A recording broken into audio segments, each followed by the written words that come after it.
If parents complain, I just treat them like spoiled children.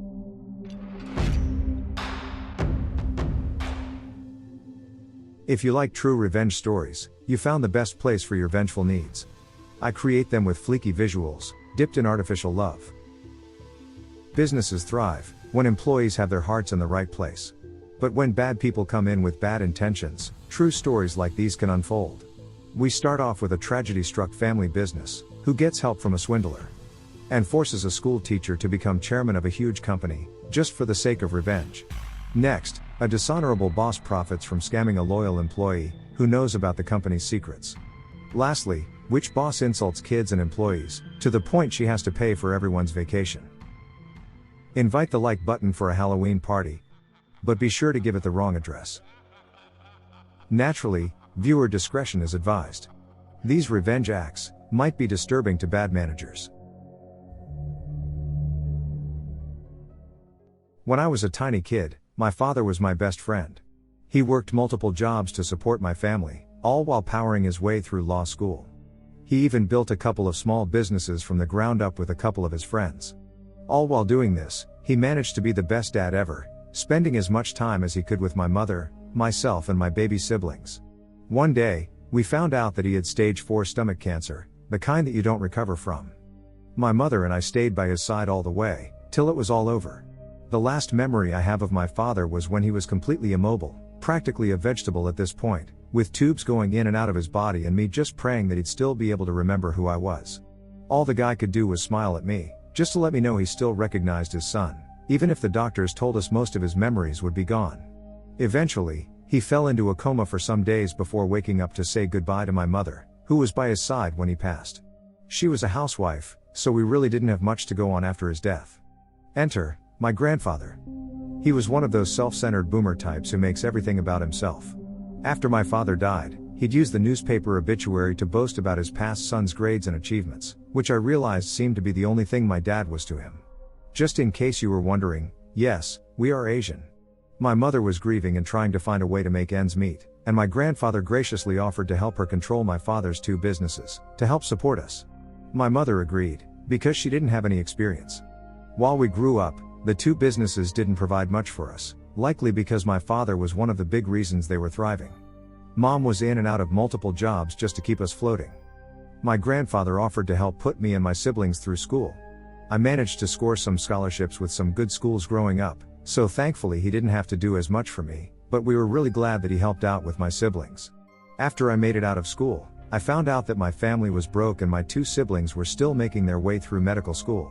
My sister even offered to stop and just get a job, but I told her to keep going because she was doing so well, and that she deserved to graduate. My grandparents had cut us off because they didn't approve of the directions my siblings took in life, especially my sister who was, for them, too female to have a career in medicine. My grandmother is a bit of a misogynist. Why are you wasting your time and money becoming a doctor? You're just going to have children and quit.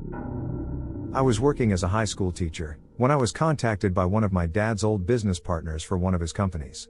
After I asked him about how the company was doing, he told me that my grandfather, who was still in control of my father's shares, was siphoning money from the company for himself. And he was earning way more than he was giving me and my siblings for our education. So all our lives he'd been making us feel indebted to him, for money that was supposed to be ours to begin with, and he lied to us by telling us that dad's companies weren't making any money for us at all. We also realized that when he cut us off, he was cutting us off from our own money, forcing my siblings to drop out and give up careers that they'd been working their whole lives for. What's worse, is that this was our father's money and we know that he'd wanted it to help us provide for our futures even after he died, and here comes his douche father, basically dropping a big stink on his legacy for his own enrichment. I even found out that he used his position to take possession of the company's office space. He forced them to set up shop in a smaller, cheaper office, while renting the original space out under his own name to the company's competitors to make money from them too. All while I had to work multiple jobs to help my mother and siblings pay the bills. Cue revenge. My grandfather's biggest weakness has always been his pride. In fact, I suspect that he wanted us to think he was helping support us out of his own pocket, because he wanted everyone to think he was some kind of hero, when in reality, he was financially choking us.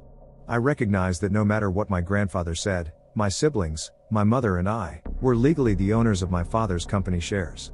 So after having a statement signed by the three of them, I approached all the board of directors without my grandfather, and let them know that I was now the sole representative of my late dad's estate. My grandfather also made himself chairman of the board. According to the company records, he did no work for the company at all, so the position was just a name that allowed him to receive money.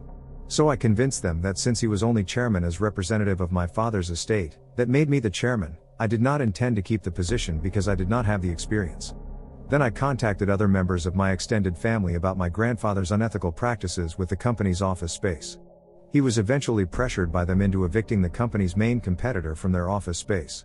Serves them right, for conniving with my grandfather to take the company's old office space. At the next board meeting, I prepared for the moment I'd been waiting my entire life for. When he entered the conference room, to preside over the meeting as the chairman, he found his chair facing away from the table with all the board members already seated at the table, and like a Bond villain. I spun the chair around to reveal to him that I'd been the one sitting there the entire meeting.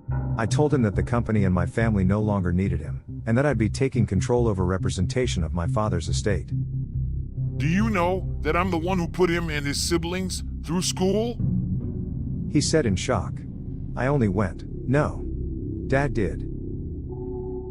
The look of sheer embarrassment on his face was perfect. I've never seen him look defeated my entire life until that moment, and this sort of satisfaction could not be achieved by simply ratting him out. I stepped down from the chairman position and took a job in the company's treasury department, as a bookkeeper with a meager salary, but at least now any profit sharing or dividends that the company released would go where my father wanted it to go. And finally, one of the first decisions I got to make as a board member before stepping down was to give my mother a permanent job that she deserved.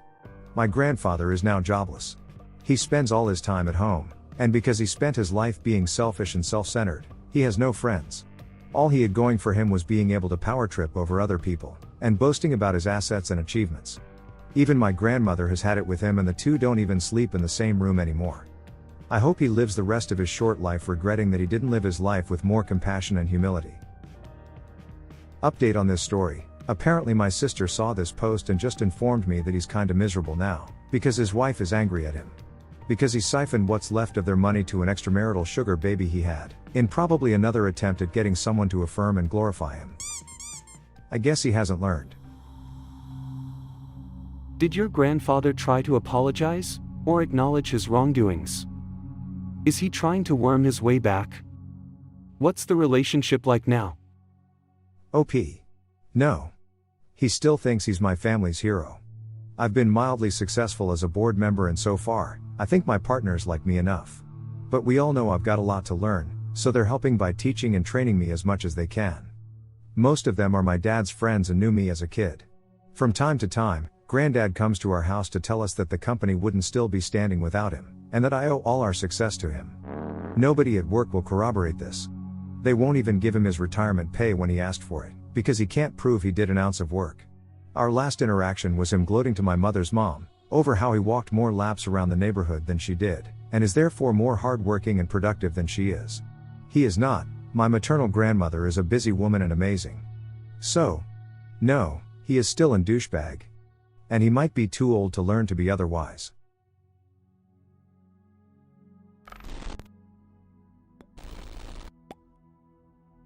This story is told from a female's perspective. My story begins about 6 years ago. I was a frequent and dedicated customer of a locally owned smoke and vape shop in my hometown. The owner heard me say I was looking and offered me a job. She said instructively, It will have to be under the table, and you won't get paid more than $10 an hour. I took the job, happy to be out of the house and seeing someone other than the kids and family. So the owner spent a day training me, gave me her cell number and door keys to the shop, then told me to call if I had any questions. That was it, not other info besides. Call me if you need pricing. It was kind of a sink or swim thing. I went from Friday and Saturday to full time. It was needed because they were starting another business in another state. My shop was in California, and they opened another shop on the other side of the country. I went 2 months without being paid because they just never came home. I finally told them, look, I am basically running the place alone. I can do all the ordering and whatnot, send you requests for approval, and then you can just stay there and pay me from there. They said yes to all of it. Except for the paying part. Instead, they would have their family friend, Brittany, check the books and receipts. She would also check my hours and then pay me up to a specific date, every 2 weeks. Brittany got paid quite handsomely, but also took whatever she pleased from the shop too.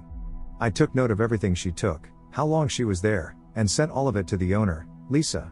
Brittany did not like that, because it was all taken out of her pay. So she started being busy and not showing up to pay me when she was supposed to. Instead of every 2 weeks it became every month, or every 5 to 6 weeks, and I had to text my boss to beg for an advance of pay to get gas. Add on top of that, I went from 2 days a week to 7 days a week with 10 hours days. Lisa and her husband refused to pay for expensive software, so I did all the supply lists, ordering, and tax stuff on my Google Drive, and sent the info they wanted by email. Eventually, I began to get micromanagement calls about playing the wrong music in the store. I mostly played reggae, because the paying customers liked this. But Lisa liked hardcore rap, so she wanted me to play that exclusively, even though she wasn't even there. She emphasized by saying, "If a client is requesting reggae, I want them out." I began updating and improving the shop at their request. Even paid for all of it on my own dime. I agreed to cover the expenses because they swore to reimburse. The investment for the shop made a good impact, and brought in a bunch of customers and new stock. Our CBD section and customer base had a great boost. Our vape section went from 2 shelves to an entire wall, and people from other cities came to our shop, because I could repair almost anything that was broken. Our water tobacco pipes area became huge, with hand-blown glass pieces from famous and very well-known artists on sale. We were able to add these to our product range, because I had connections. This way, they were able to get them extra cheap.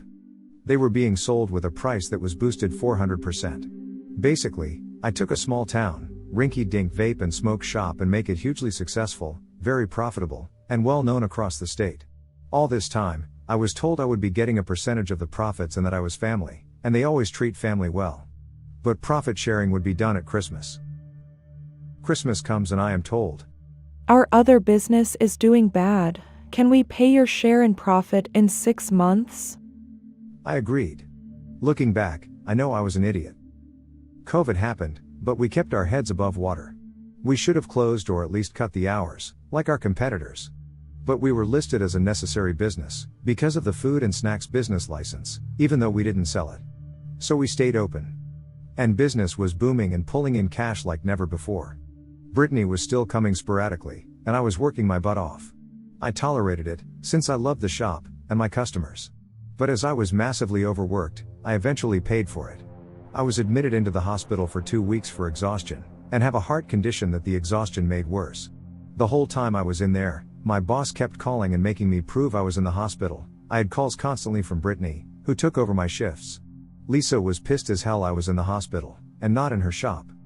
When I get out and back in the shop, she straight away asked me to work on a huge project for her, scan 5 years worth of register receipts, enter the daily totals for all 5 years into a spreadsheet separated by year, cash, credit, CBD cash and credit report, total bank deposit, hours worked, discounts given, etc. Took me 3 weeks to do it all, saved it to my Google Drive, then emailed to Lisa. Never thought about it again. She calls me, frantic because the accountant said it looked like we made way too much during COVID. I told Lisa that we had been the only shop open, that was the difference.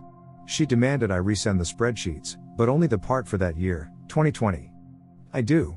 Then, out of nowhere, she fires me. Sends in Brittany with Brittany's daughter, as my replacement, and tells me to pack up and leave. No final pay, no reimbursement for the profit sharing. Nothing. I called Lisa and she tells me something that pisses me off to this day. You are bringing in the wrong kind of people. I didn't work that hard to update and open that place, for you to fill it with freaking LGBTQ and N-word people. That is it. We'll settle your pay later. Wouldn't you guess it? She didn't pay me. I was pissed. I left. I am a lesbian, and she knew that. When our store was at its worst during COVID, the LGBTQ community came together and supported the shop because I was there, and we all helped one another. They were our biggest and best paying customers. So, I gave her what she wanted. I let all of them know what was said. I also told a few well-placed people about what Lisa had said during our phone call. I also had numerous texts, where she had screen capped the security feed and pointed out people to get lost, who strangely had all been persons of color. I also told the leader of the local LGBTQ association and the Chamber of Commerce leaders what had been said and showed my proof.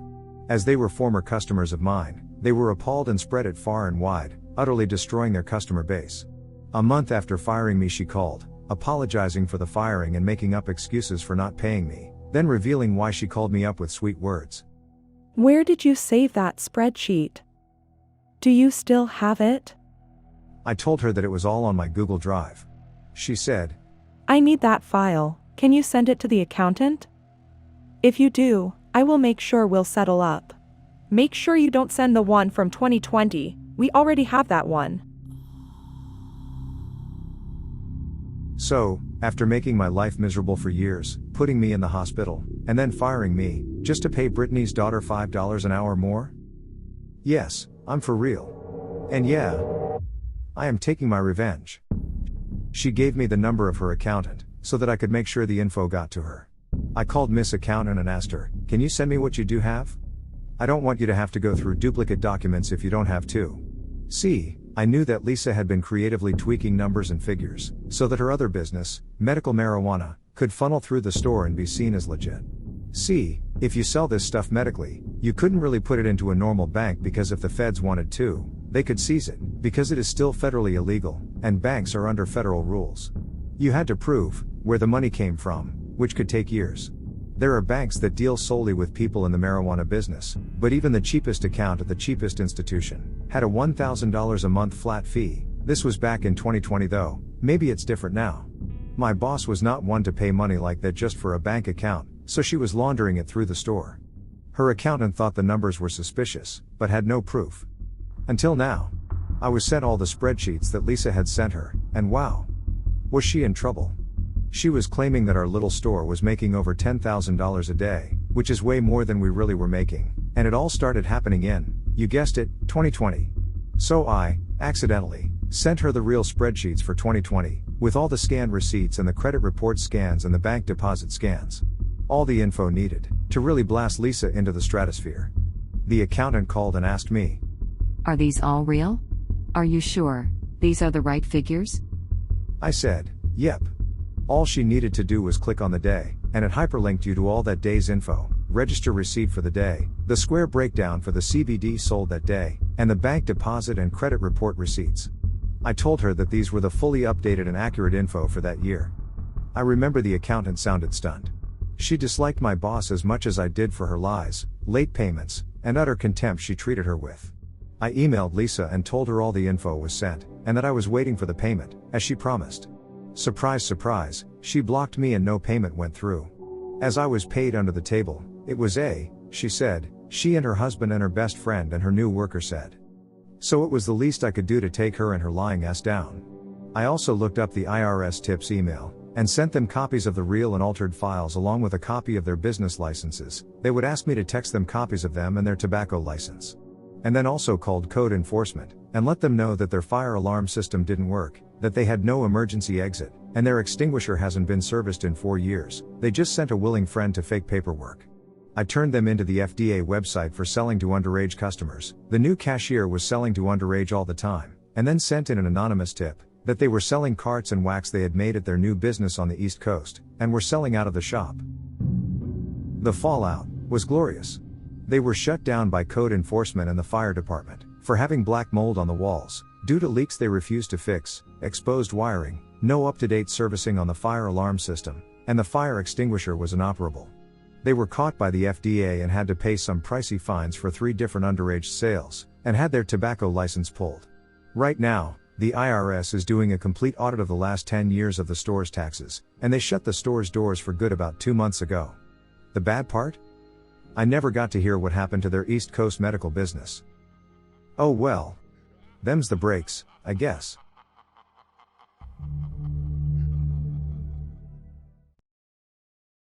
Last year I took a summer job for a kids camp. It seemed to be quite well paid, and I wanted to try how working with kids goes.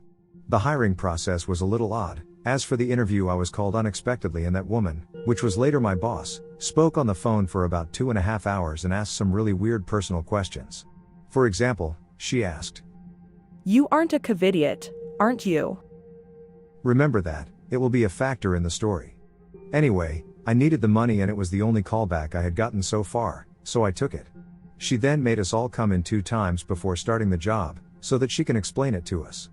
Both times it went on the whole freaking day, without being included in our payments because it was not mandatory. I got to be the boss of my team. Then first day came around, and we faced 20 plus children with their parents. But the boxes with the name lists, the toys and everything weren't there. We basically improvised and wrote their names as they came and hoped that they are indeed signed up. Later, the boxes arrived, but the contents were measly at best. She had given us 2 kinds of games, Uno and something else, bought it like 3 times. We got little instruments for the kids to decorate, but when she came around to check on us a few days later, she screamed at us for doing that. The freaking kids shouldn't have been allowed to take the instruments home. She never said it and made no sense. They were cheap pieces to decorate for kids, it had no use to keep it. The next few days went on like this. She came around and screamed at us for doing something that made sense to every one of us. She would pretend she had instructed us otherwise at the unpaid non-mandatory orientation meeting, which I attended every time. She just talked about her personal life, no instructions. She went on and offended every single person in existence. She doesn't want to have lactose intolerant or handicapped kids in the camp, because they are too much of a hassle. My Muslim colleague got scolded for wanting to go home to her toddler after a 10-hour shift, and she asked her in front of everyone if her son still sucks on her boobies, because if not, she doesn't have any reason to go home. When there were parents with questions or complaints, she told us to educate them like kids, because they behave like that, probably because they didn't get sexy time from their wife the night before. Also, she made us work more than 12-hour shifts without a break. I made sure to leave at exactly 12 hours, because the law would protect me from where I'm from.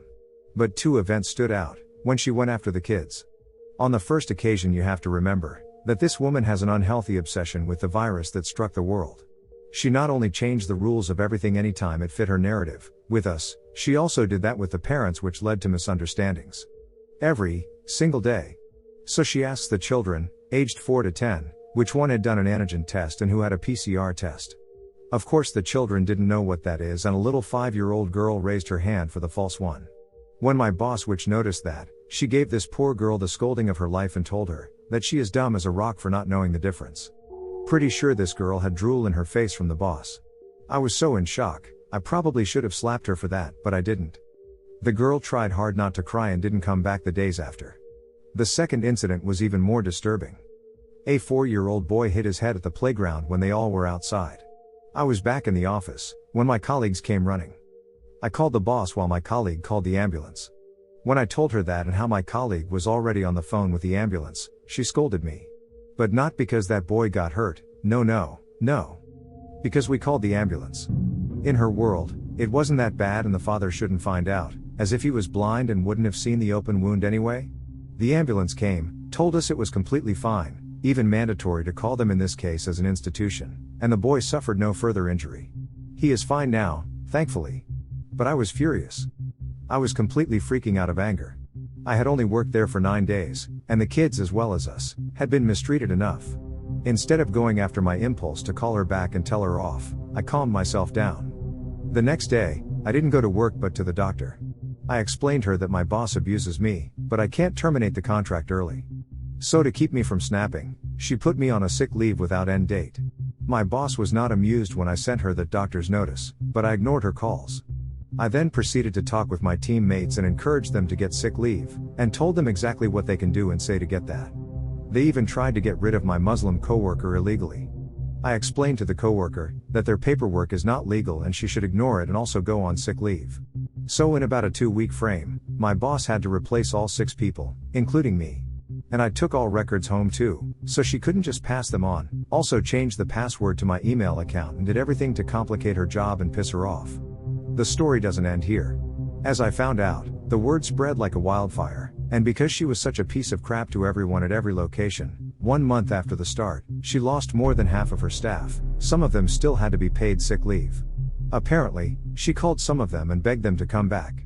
She offered bonuses as high as double the pay, and still got nobody to come back to help. The silver lining was that the parents also had enough and many kids were taken out of that camp. So end of July was there, I was on vacation sick leave and she calls. She proceeds to tell me, suspiciously calm. Hey, how are you doing? Are you planning on coming to work soon? Please let me know if you don't, so I can end your contract without further obligations. You would really be helping me out. I tell her about how I'm coming back, because I really want to get better and other bullshit. And of course, I just didn't. I proceeded to collect one additional full month of sick leave, without ever speaking to her directly again. I also went out of my way to continue offering information for every single staff member of all locations that wanted to leave, and still get paid or wanted to know where they can report her. So in the end, this is what she got for being a disrespectful witch to all of us. In the end, she lost more than half of her workers. Everyone despises her and wants nothing to do with her, really bad publicity included.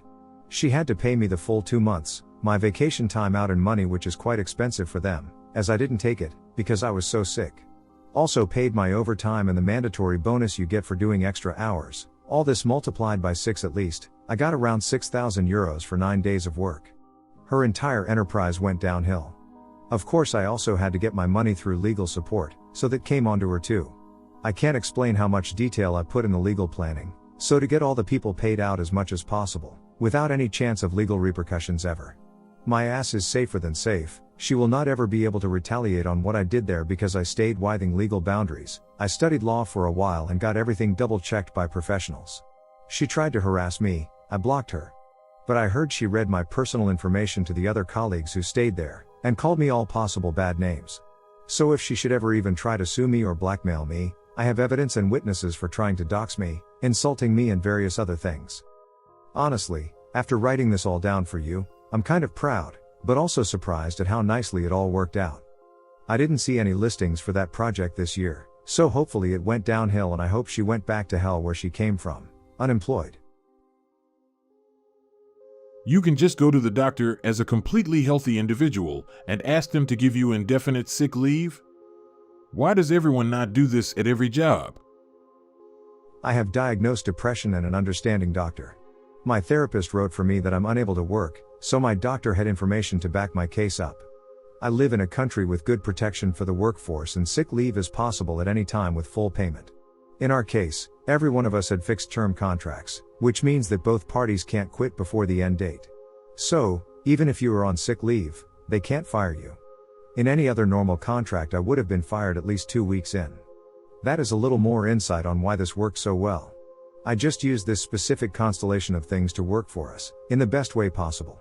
Both parties can't quit on their own. I want to quit and they don't want me to leave, I can't quit. But if I would have agreed to the early ending she proposed on the phone, the contract would have legally ended. I just saw no reason why I should agree to that, when my sick leave was guaranteed and I wanted to get revenge anyway.